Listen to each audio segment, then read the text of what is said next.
feels great. I mean, kind of pick right up where we left off. It feels like it doesn't feel like it's been over 2 years. So I'm excited to be back. Excited to see a lot of the guys again, and I feel really good about the offseason.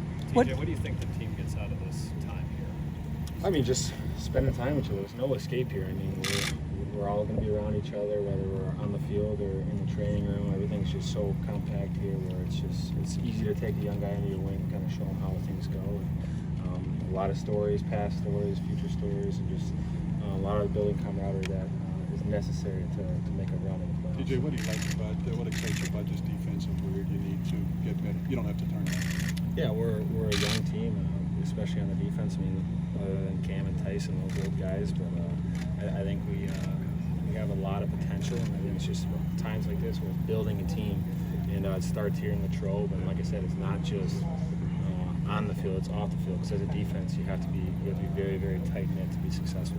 TJ, what have you been telling the guys that haven't experienced this yet about what this place is like? What makes it special? What makes it meaningful to you? Yeah, just to embrace it. I mean, it's a small cafeteria, it's a small dormitory, everything.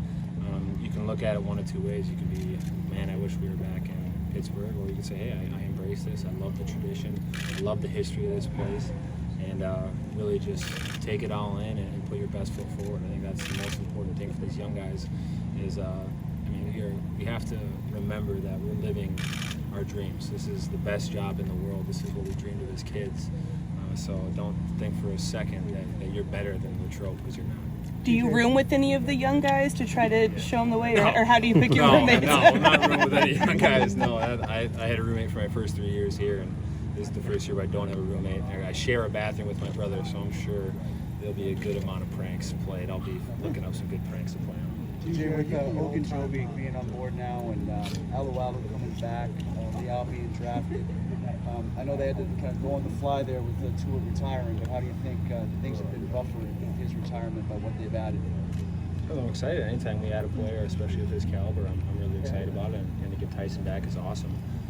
As far as development and where we're at, it's way too early to tell. I have to kind of get out on the field and see where we're at, but always feel good about adding great players.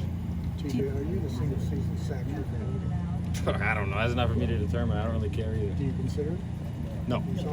Don't even think about it, honestly. TJ, I know you got married this summer. Congrats. What was that like to be able to get away and celebrate it and get married and do all those fun things? Yeah, it was fun. I mean, I wish I had more time to do a honeymoon. We didn't have time to. I had to get back and train, but to be able to just have everybody in one space, one time. We're so separated with JJ in Arizona. Obviously, it's nice to have Derek here. We're not together all offseason, so it was an incredible time, but more than anything, I'm excited to be back here. TJ, what kind of growth do you think we'll see from Alex this year? I think the finishing aspect of it, if you watch any film on Alex, you can tell that the stats don't always correlate to how well he's playing. He has a lot of great moves, and he plays the run really well as well. So I'm just looking forward to him taking that next step and finishing those goals this year, which I think he's going to do.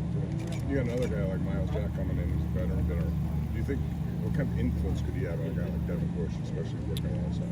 Huge, just a guy that's been around. I think he's in his second or third contract, so he's definitely been around. He's played at an elite level, so just looking forward to having those guys flying around, and excited to see them start thumping in a couple days here. Last summer, we saw you guys take the ice bath in the frozen lake.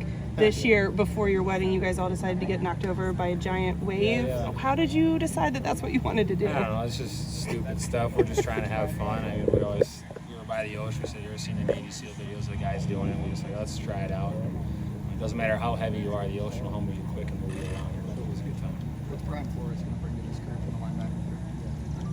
He's very locked in at all times. You can tell he loves football. I think he comes from a military family too, so you can just tell he's very regimented in how he handles business. Didn't get a lot of time with him over the summer, but excited to spend more time with him. I've seen some Wim stuff. I for sure have. I'm not fully bought into it or have time to get into all the breathing stuff, but I've definitely done a little bit of research on it. A decent amount. I think so. You're a guy that obviously trains a lot. Najee was doing times where he had 12 hours a day training this offseason. How do you make sure individually that you don't overtrain, or how hard is it to try to balance that in the offseason coming into camp?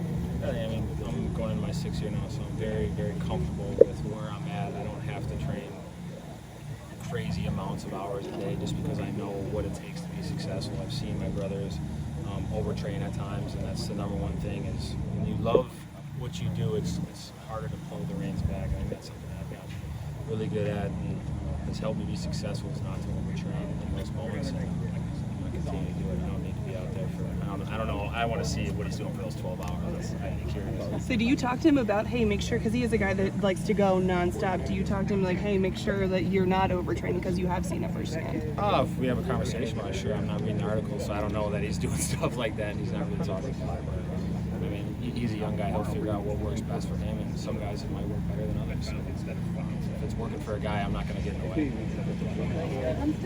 Thank you guys. Thanks.